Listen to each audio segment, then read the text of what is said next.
The magical violet land of Darien was once ruled by Garacaius. His mastery of magic made him immortal, but he found ruling an empire more challenging than conquering it. So he installed 4 monarchs of unquestioned loyalty into each of the 4 kingdoms of Darien. These rulers were his own children. To my firstborn son, Elson, I bequeath dominion over Eramon and the sigil of earth. No more thriving or beauteous land exists, and this worthy son will build an even greater kingdom, the marvel of the ages. To my second-born, Thersha, I give Zon of the sigil wind. Wild Thersha, born huntress, this is your fated home. A timeless, unspoiled paradise of beasts and haunted echoes of Kandra wizardry. And Locken, third-born and evil-bent, I crown you Master of Taros of the Sigil Fire. A crown of thorns though this hard land might be, you will tame this dangerous realm, or it will tame you. Finally, fair Corinna, sprite of the sea, you shall rule wave-washed Varuna of the Sigil Water. Answer true the water sigil's call to brave horizons in ships of wide beam and billowed sail. Garacaius, Mage Emperor of Darien. Garacaius had one more legacy for his children: 4 Kandra artifacts. These gave each monarch mystic powers to rival his own, as well as immortality. If used wisely, these powers could bring new prosperity to the land. But if the force of mana were ever misused, it would slowly but surely bend and twist the children of Garacaius. Beyond that threshold lay disaster, not just for one ruler or one land, but for all of Darien. Within a century, each had absolute rule over their respective land. A century later, Garacaius, the man who had united the known world, vanished without a trace.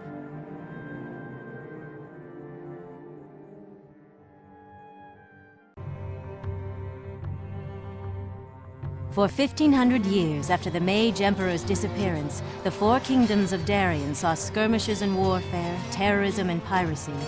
But strict adherence to Garacaius' magical discipline kept borders secure, until an incident described by one eyewitness as all hell broken loose. This was likely the end of the world.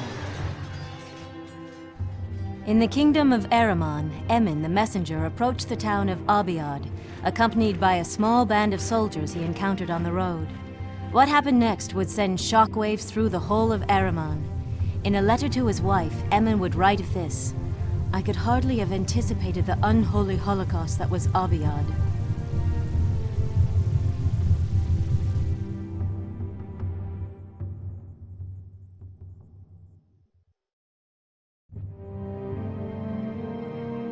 For the first time in Darien's history, demonic forces had been unleashed. An undead army had been sent to wreak havoc in Eramon. Though Emin survived, time was running out for those left in Abiad. They must get word to the coast garrison. Emin tried to calm the panicky soldiers and townspeople. Friends, fear not the dead. Would you run from some addled crone or a palsied infant? Such is this so-called army. These are victims, not victors. Now bury your fears and get us to the garrison. Emin the messenger, Abiad.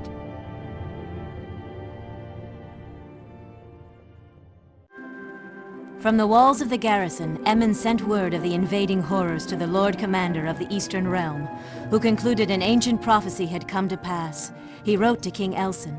This necromancer of Taros, King Locken, has gained a new power. The dead walk in broad daylight. The natural order is overturned. This day was foretold in the Book of Darien. Only one thing can protect us. The Heart of Thesh, a relic lost since the time of the Kandra. I have this day directed my most trusted soldier, Joreth of Heldane, to retain a squadron of hand-picked volunteers to mount a quest for the Heart of Thesh, wherever it may be in Darien. Scholars in the capital consulted ancient scrolls and tablets. Several references to the heart placed it in distant Varuna, near the city of Lothal. The expedition was soon underway, but Joreth's escape was blocked. Hordes of undead swarmed around the garrison. Across the sea from Eramon, the seafaring land of Varuna was also under attack.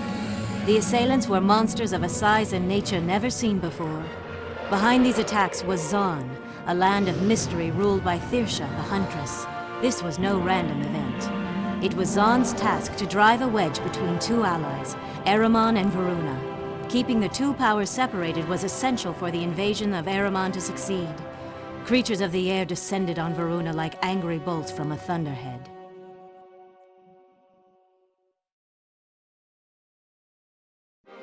Back in Eramon, the Tarosian invaders pressed forward, though the element of surprise was no longer on their side. Eramon had begun to fight back. The army of undead and demons began to see their first losses. Their leader, the ruthless Tsar Golan, rallies the restless army. Deathmongers, death-bringers, rise and offer black peace to the miserable breathers infesting this vile living land. Long live King Loken, Prince of the Dead. Tsar Golan, Field Commander, Host of Taros. A town would need to be eradicated. Varuna, angry with the recent incursions, sent an expeditionary force to the Zon coast. In the past, few dared venture there. Those who did seldom returned. This fact was not lost on the common sailors of the fleet.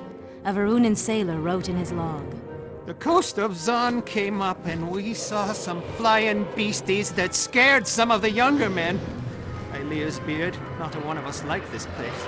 The Zon beasts may need your livers, so we hear. The captain says, not to be fearful. It's easy for him, he'll stay aboard. Sharktooth the Younger, warship Varuna Storm. On deck, first-timers froze in terror at an awful sound from deep within the Zon jungle. The tortured screams of living nightmares lying in wait. Zon resists Varuna's incursion into her territory.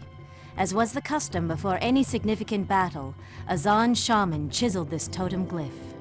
Our warriors will crush the foul-smelling Varuna boatmen. Fire drakes will fill the sky. If these fools have a scrap of honor, they will cooperate and die quickly. We will sacrifice many beasts, and if need be, our own lives to cleanse Zon of these invaders. Across the Edamothi Sea in Eramon, Taros' forces prepared a surprise attack from their well-fortified encampment. The Taros commander notified King Loken.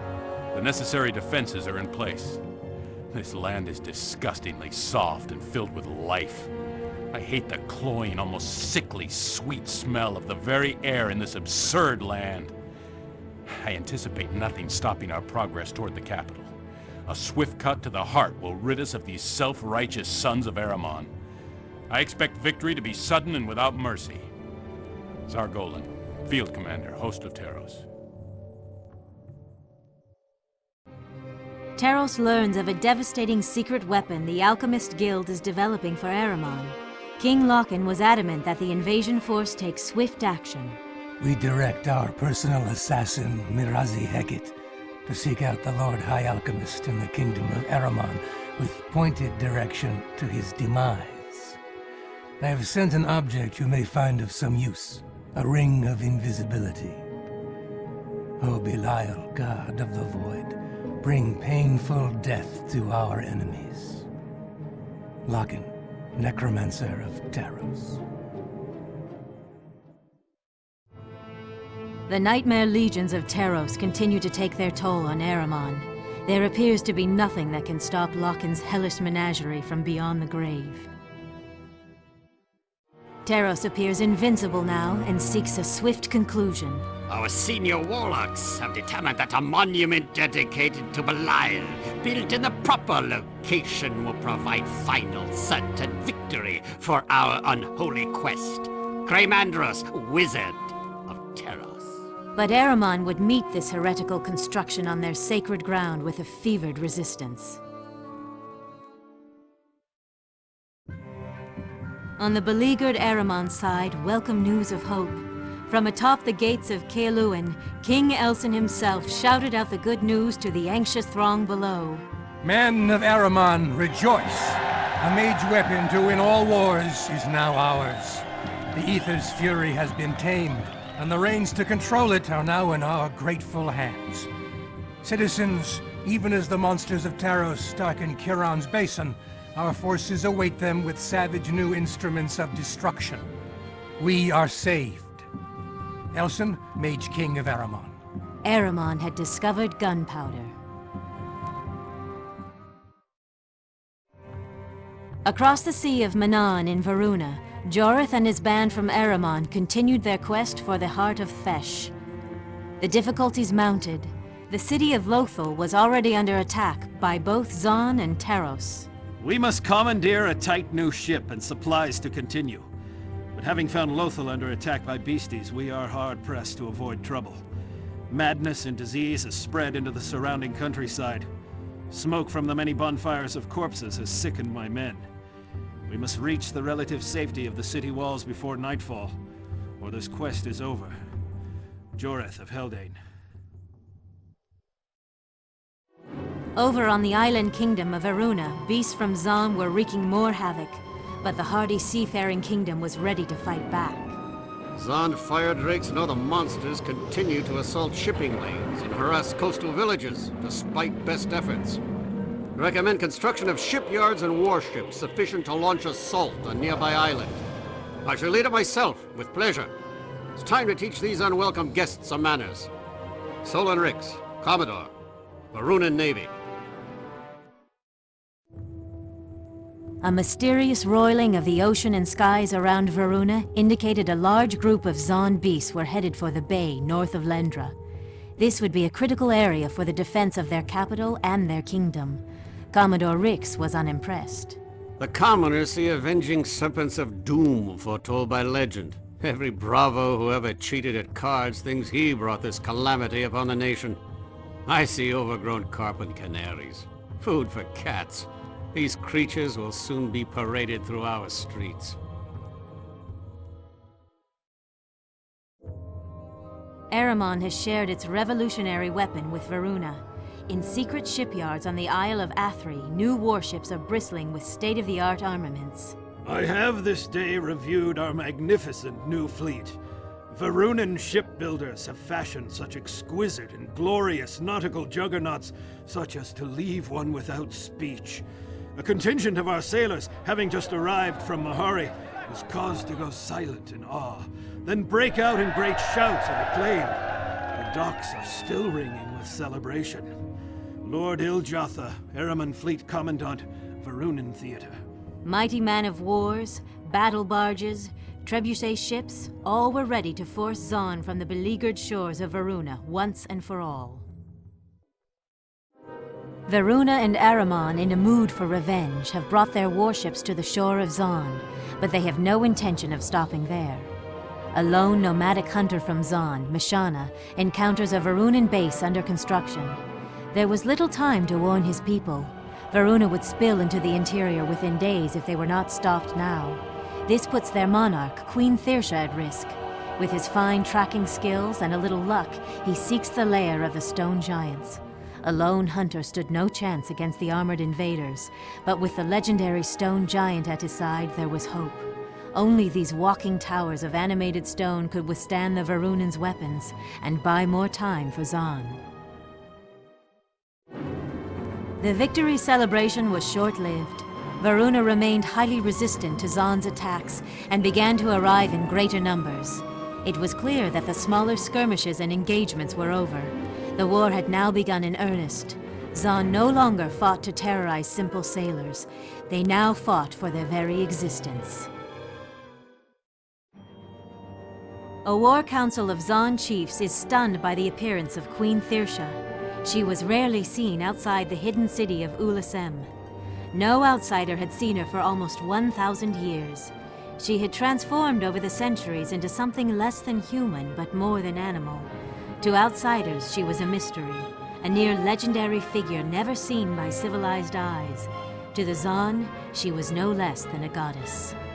These schemers, these thieves who were once my brother and sister, they have encroached on us for centuries, pilfering an artifact here, a diamond there. Now they come in force to take everything from us.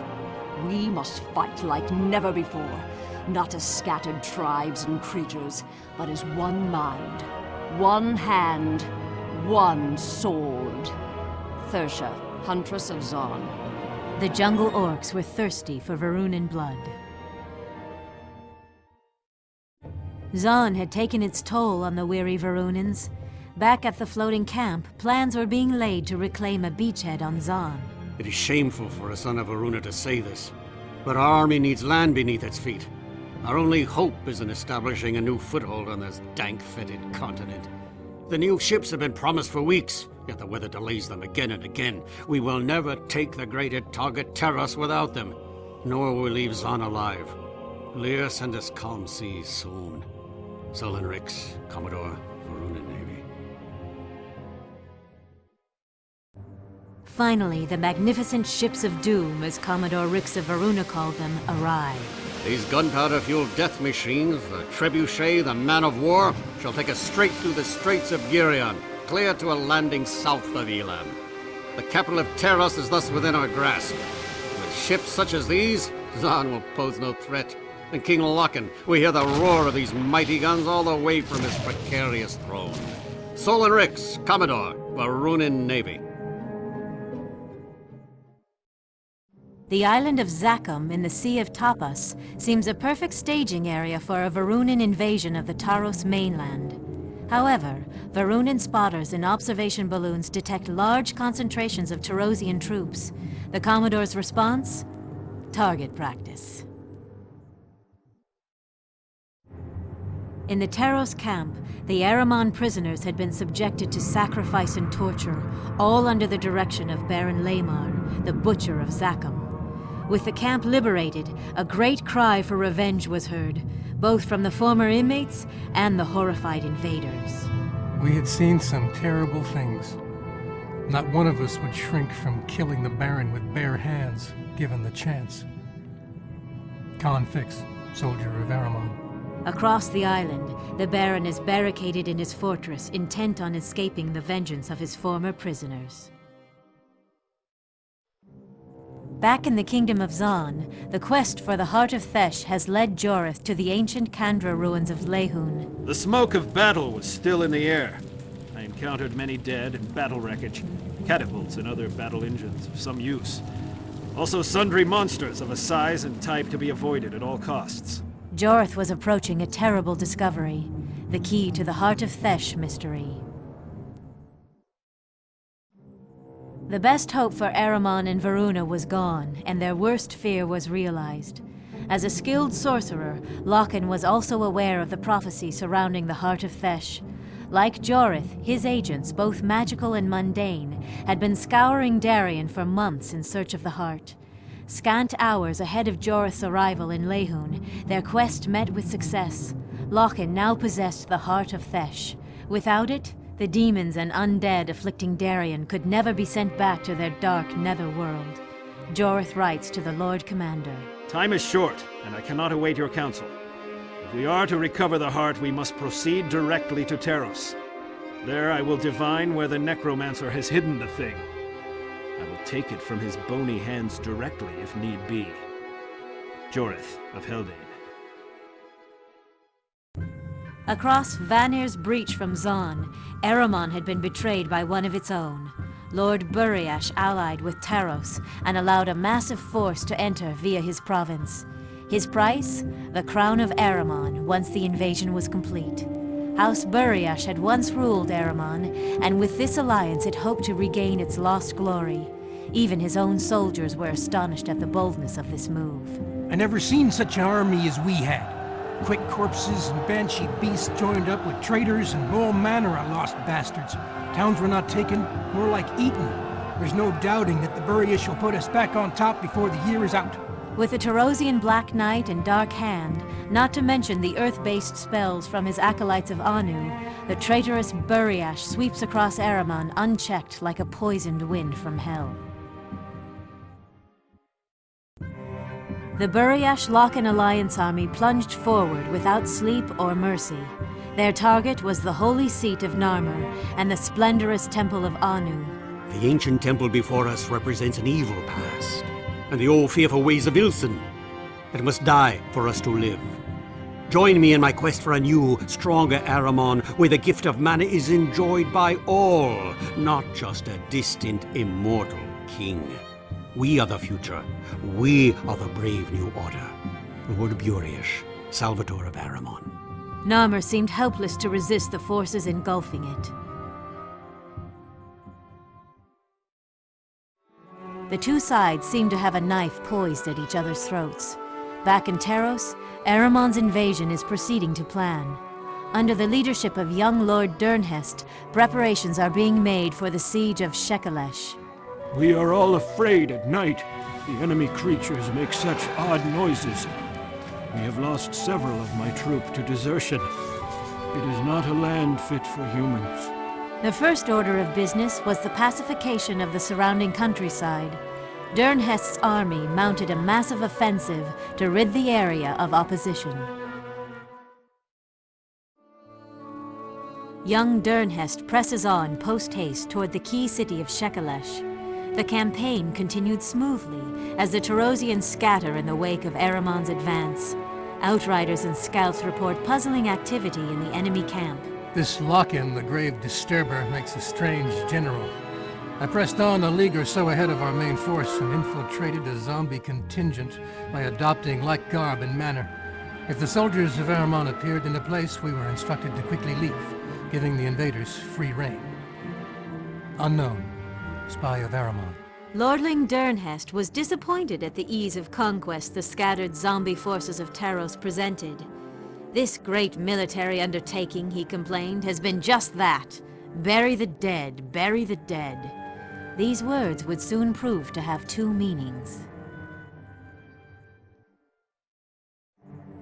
The Lord Mayor of Shekelesh deferred to Aramon's overpowering force and immediately surrendered to Lordling Durnhest. The forces of Aramon marched into a city nearly empty of inhabitants. Nevertheless, young Durnhest seized the opportunity to glorify his victory. By the silver hand of Anu, Lord of Light, I claim these blasted lands for Ilsen, Mage King of Aramon, Slayer of monsters, Forgiver of heresies, Champion of morality, and Collector of tribute. Lord Durnhest, Noble of Aramon. But the empty city begged an unasked question. Where had everyone gone? Taros had maneuvered the Aramon army into the confining walls of Shekelesh. Aramon pacification patrols began scouring the grounds outside the city walls. Our nobles were inside, feasting and drinking. But outside, we could smell them out there, the things. Had to be thousands. Enough to make your skin crawl. Tarosian death squads ringing the city now moved silently to liquidate these patrols. The attack, when it came, had to be a complete surprise. The Tarosians descend on Shekelesh with an inhuman fury. There seems no end to their numbers, no limit to the carnage. This day becomes known as the Slaughter of Shekelesh, a day of celebration. Amidst the smoking ruins, this letter from a worried soldier survives. Outside the walls of the city, I can hear death screams now and bellowing monsters in full attack. I will not return from this one, that's sure. We're all surrounded and 10-1 outmanned. It was a bad plan, coming here like this. Confix, soldier of Aramon. Meanwhile, in the kingdom of Zon, the strife in Aramon and Taros has cut supply lines to the struggling Varunans. Patrols into the dense wilderness of Zon seldom return. We know what the boatmen think of us. They think we are only animals, each fighting to protect itself, but not a true army. But all our tribes stand together now. Kinik and Ihom were once enemies. Today, one baits the snare, while the other draws tight the string. These northern people are angry and fearful. Who then is truly the animal? Zon must now get the measure of the Varunan encampment's defenses. The Uru tribe is legendary for their hunting abilities in which they stealthily gain access to prey. One quiet man can see what a vast army cannot. Troyus, Uru warrior. Once more, the indigenous skills and resolution of the Zon are put to the test against the invaders from Varuna. Zon now moves on a massive scale to rid itself once and for all of the Varunan pests. The gun-bearing warships are particular targets. The Varunan commander summed it up. This is cannon and steel versus animals and arrows. Why bother with strategy? He was about to learn why. Zon's humanoid and beast armies swept toward the coast installations with a vengeance. Back in Eramon, the traitorous Lord Buriash now demands unconditional surrender at the gates of the capital. For this, he will guarantee the safety of the population. A skeptical King Elson will have none of it. He calls Emin the messenger to his chamber. I have this hour been commissioned by the king. I am tasked to assassinate the traitorous Lord Buriash by means of delivering a message with poisoned dagger in place of surrender. Be brave, inasmuch as I will be foolish enough to make the attempt. Your husband, Emin. Dagger in diplomatic pouch, Emin enters the camp under the intense scrutiny of the traitor's bodyguards. With Buriash dead, the Tarosian troops and creatures turned on their one-time allies. Towns and castles freshly conquered were once again awash with fire and blood. Back in Buriash's home province, the common folk had had enough. Anger and shame over their lord's cooperation with Taros, and the new attacks by wandering bands of undead prompt the common folk to take arms. A group of farmers led by a single determined woman, Ayla Goss, are on the long march. Our lord betrayed Eramon, but shall we? We will not serve the dead, the demons, the yoke of evil that Buriash has put on. Let us storm the gates of House Buriash and end this plague on our fair land. Ayla Goss. Bereft of armament, the brave insurgents hope to swell their ranks and prevail through sheer numbers. Jorith reaches the vicinity of Elam, the capital of Taros.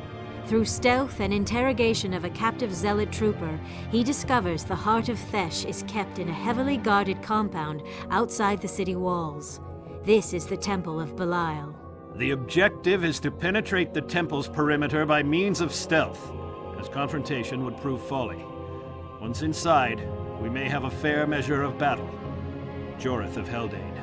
Jorith observes the temple patrols are frequent but regular. Jorith had succeeded. With the artifact in hand, he journeyed back from the hellish land of Taros and across the sea to the island of Estoril, the ruined capital of the lost Kandra. It was here that a strange and dangerous ritual would be attempted. The priests of Anu, after sifting through many ancient tomes, discovered the true purpose of the Heart of Thesh. The heart could summon the mighty sacred dragons of Anu. This was the means of their delivery. First, the priests must attempt a weaving of forces that hasn't been attempted in over 1,000 years. Even the mage emperor Garacaius had never mastered this treacherous spell. The gathered priests and mystics decided that where one mage had failed, a group might succeed. We will attempt a sacrifice of animals in the sacred circle, in the presence of the Heart of Thesh.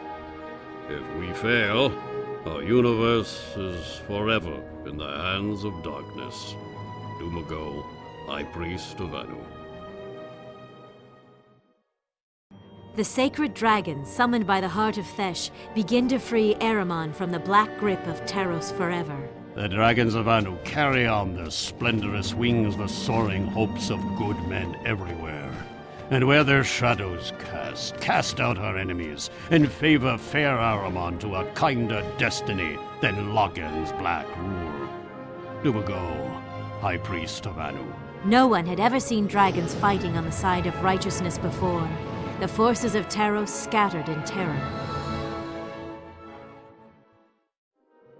In Zon, the beleaguered forces of Varuna look to the sky.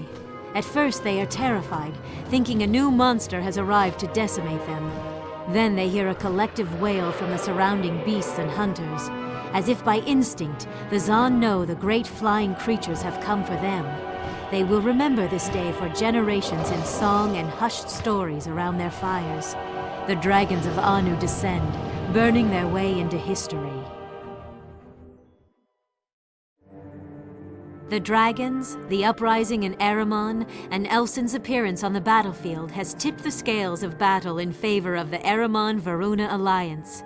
Here in Zon, all pretense of organized resistance falters, and increasingly the tribes turn to a single desperate goal. One heart among us holds the spirit, voice, and blood of our ancestors.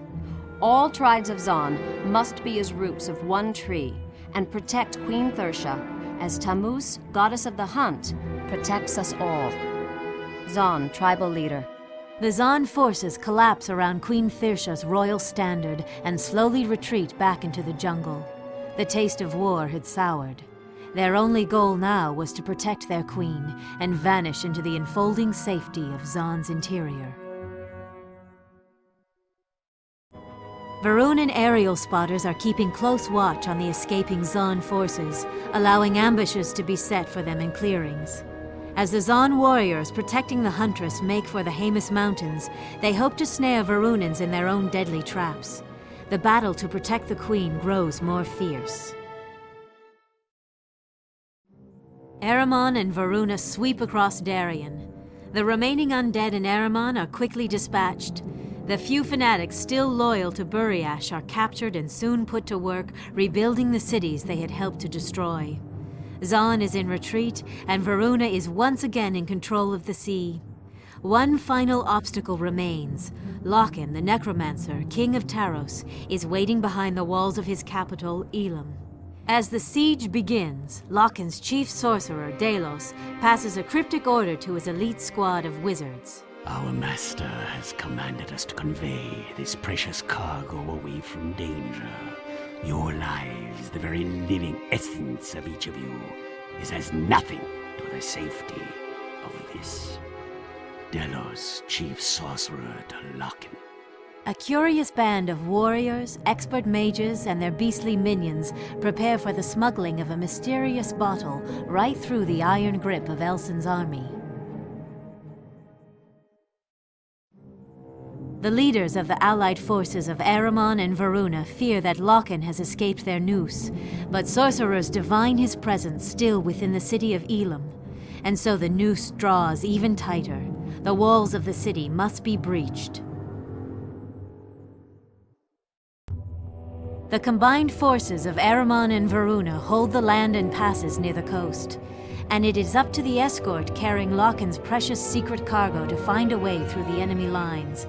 Rantel, a royal sorceress escorting the wagon, speculates on the mission in her journal. The journey from Elam was beset with dangers. Our powers are taxed to the limit to defend this mysterious cargo. What can it be that Loken values so highly? I would attempt a divination were I not so sure that the others would detect it and thwart me. We have no choice but to push onwards to the sea. Rantel, sorceress to the crown of Taros. The smugglers must create a diversion for the fleet blocking the road to their ship. The central forces of the Eramon-Varunan alliance continue to press forward to the very heart of Elam. Now they must breach the inner fortress. Victory is in their grasp, but the besiegers are wary. What tricks did Loken have in store for them? Meanwhile, the Mage Brigade, bearing the mysterious bottle that Loken had sacrificed so much to protect, draws near the ship of a smuggler. The captain sees only a wealthy client with contraband to be moved, never realizing the magnitude of his cargo. Captain's log. We remain cloaked, yet we will be quickly spotted if drawn too closely to the ships of Eramon and Varuna. This cargo arriving, this strange Loken-crafted bottle, upsets the whole crew. They fear it is an evil thing and can bring only ill seas and serpents to our voyage.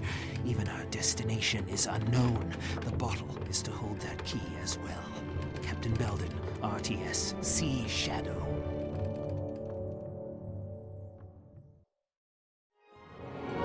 Loken's defenses were melting away, but he had preserved a truly terrifying host of allies for his final confrontation with his brother and sister, King Elsin and Queen Kyrena. When commanded by them to surrender, Loken replies with his customary confidence. Elsin, Kyrena, the good children. Still following the useless law of a long-forgotten king. I have discarded the superstitions of the old man. I have gained power and wisdom beyond your comprehension. I will soon throw off the shackles of this backward land, and even the heavens will quake at my command. A pity you have wasted your immortality seeking the praise and adulation of these pathetic mortals. You could have cast them off like so many fleas and joined me on a higher plane of consciousness. You have wasted your lives. I will therefore take them from you.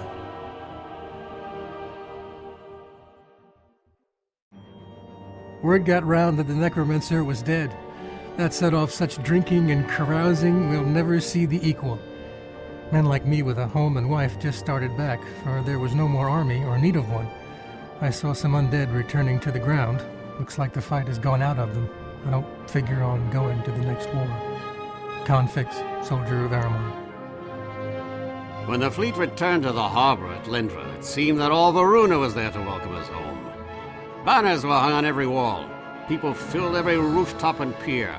Each warship fired a fusillade as they cleared the lighthouse. Common people had yet to see these new weapons and were quite entertained. We all felt like heroes that day. Solon Rix, Commodore, Varunan Navy. Narmer astounded all who returned. The devastation was beyond belief.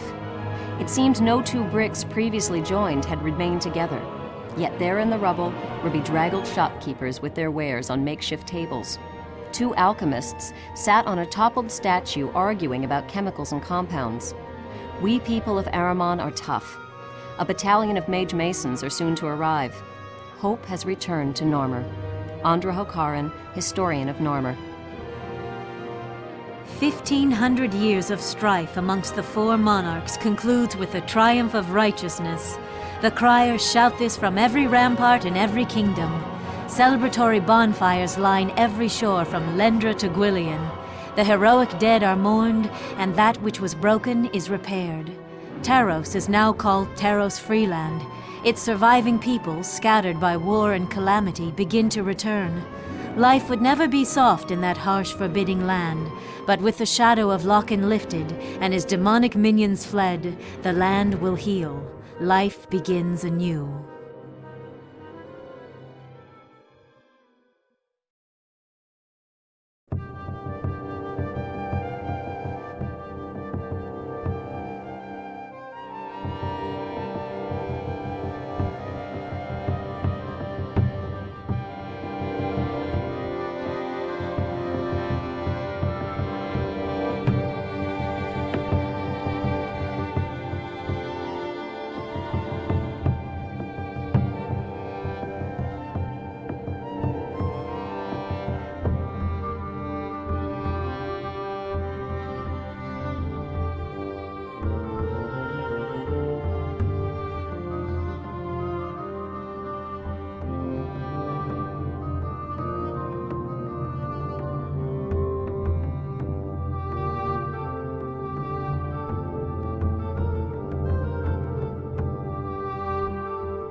And to the north, in the Sea of Mokena, an icy gale drives the lone schooner, Sea Shadow, to the end of the world. To the end of the old world. The pilot swears the very stars themselves are shifting. The magnetic stone spins like a dervish. Many good sailors have gone mad and stepped overboard for curing. The wheel spins with its own mind now, and steers for strange black clouds at the north horizon. Except for my captaincy, I would follow my men and seek the mercy of those black waves. Captain Belden, RTS Sea Shadow.